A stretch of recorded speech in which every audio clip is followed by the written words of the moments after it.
Today's review is from one of my favourite breweries. Yep, it's DEYA, and this is their emergency battery pack, an India Pale Ale at 6% ABV. It's got Azaka, it's got dry, hopped, Idaho 7 and Strata. But what's it going to be like? Keep watching to find out.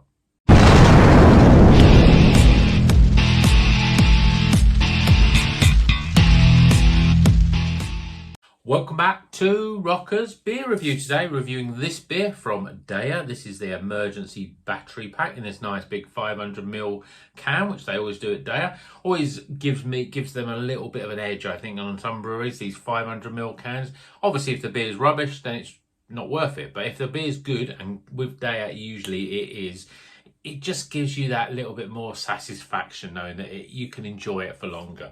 And as I said in the intro, this is a 6% IPA. It's got dry hopped with Azaka, Idaho 7 and Strata. And it says giving sweet citrus and ripe tropical fruit flavours in a light, fluffy body. That's what we like to see from DEYA.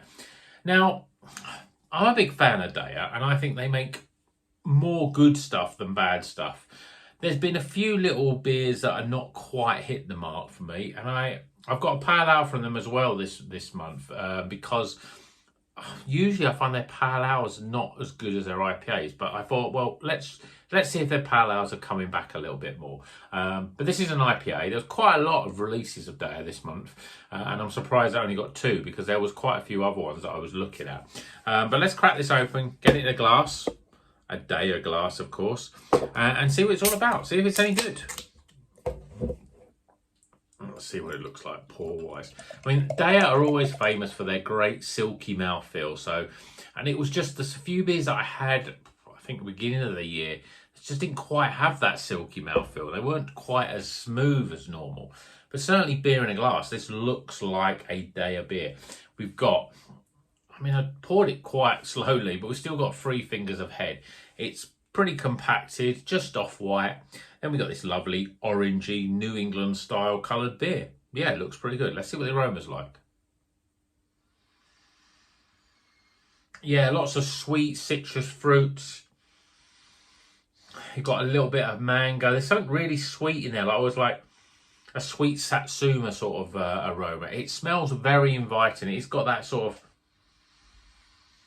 jelly tot sort of aroma to it. Very sweet, very lots of different aromas that it's difficult to pick out one over the other. It just smells really good though. Yeah, I really like the smell of that. I'm looking forward to getting tucked in. So here we go. Cheers, everyone.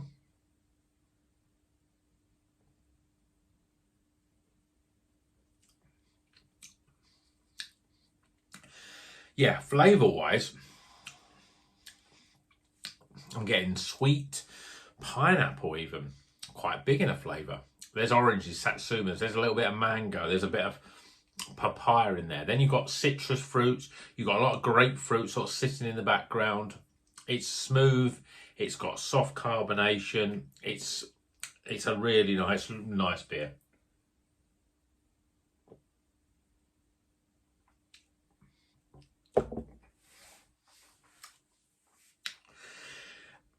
There's a lot going on with it though.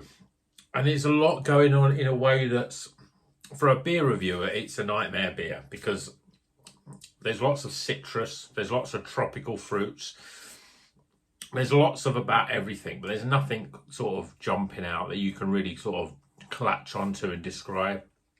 It's just a very fruity, sweet, low bitterness New England IPA, exactly what you want. It's got that sort of soft mouthfeel.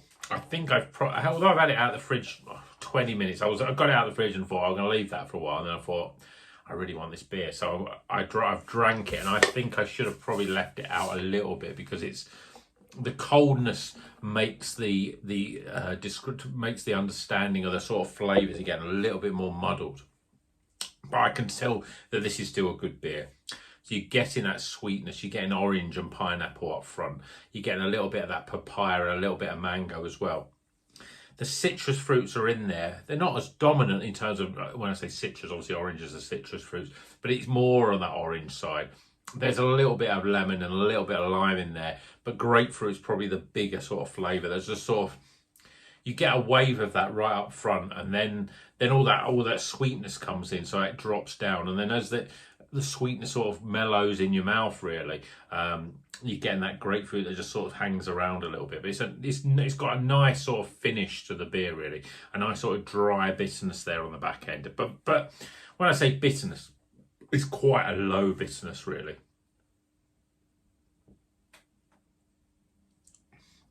Really good mouthfeel though.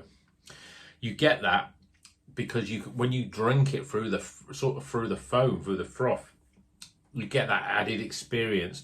There's a lot of craft beers where you pour them out, you may get a reasonable good head, but by the time you've had a few sips of it, that head has literally disappeared.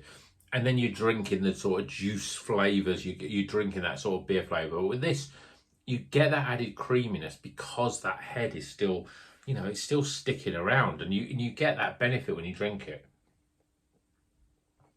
You drink it through the head, that sort of generates a smoother flavour, really, for the beer. It's really good. It's up there with DEYA's, you know, DEYA's best. It's not jumping out at being the most superb beer ever drank, but again, a lot of these craft beers, it's about consistency. And I know that if I get a DEYA, 9 out of 10, it's going to be a good beer. You know, I'd probably say 7 out of 10, it's going to be a great beer. This is on the verge of it. I still think it's very good. The mouthfeel is really the star, as you'd expect from DEYA. It's in a big can. Tastes really good. No bitterness. Yeah, job's a good one. So, scores coming up. Hope you enjoyed this video. Obviously, you know, we're hitting, going through those new beers that I bought for November and December. There's some really good ones in there. I mean, I've had a few which I haven't reviewed because I just fancied the beer and I thought, yeah, people not be interested in that. The Asvez one, for example, I had that one. And it was really, really good. I really enjoyed it. Thought, yeah, I should have reviewed that one because that was really, really good.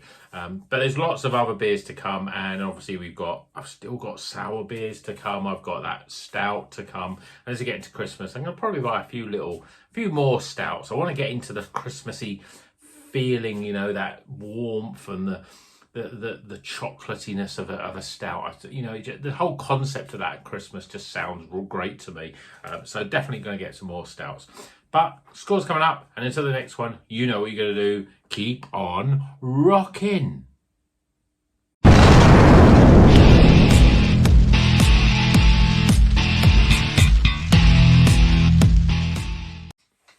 Okay, the scores are in for DEYA's Emergency Battery Pack.